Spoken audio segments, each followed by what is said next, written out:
রোশনাই ধারাবাহিকের আজকের পর্বে আমরা দেখতে পাবো যে রোশনাই যে বাসে উঠেছে রাজস্ব সেই বাসে উঠে পড়ে আর রোশনের সাথে বসে রয়েছে।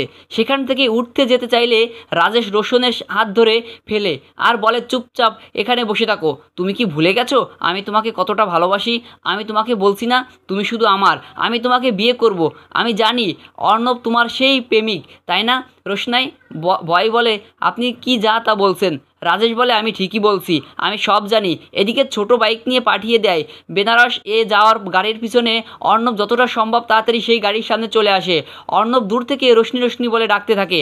এদিকে রোশনির আর লোককে ডেকে উঠে যেতে লাগে, কিন্তু রাজেশ হাত ধরে বলে, এখান থেকে যাওয়ার চেষ্টা করো না, তুমি আর অন্য কেউ ফিরিয়ে দেবে না হলে আমি তোমার আশিককে মেরে ফেলবো।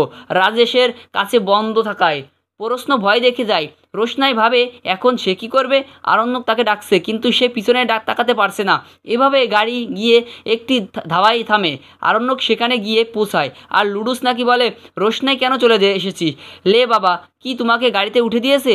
বলো না তুমি সেই চিঠিটা লিখে কেন চলে এলে? কেউ কি তোমাকে কিছু বলেছে? আমাকে বলো রোশনাই।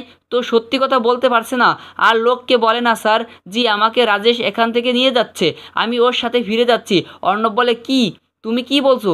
রাজেশের সাথে তুমি যাচ্ছ? তুমি জানো না ও কেমন? তখন ওটা আসছে, সেখানে চলে আসো।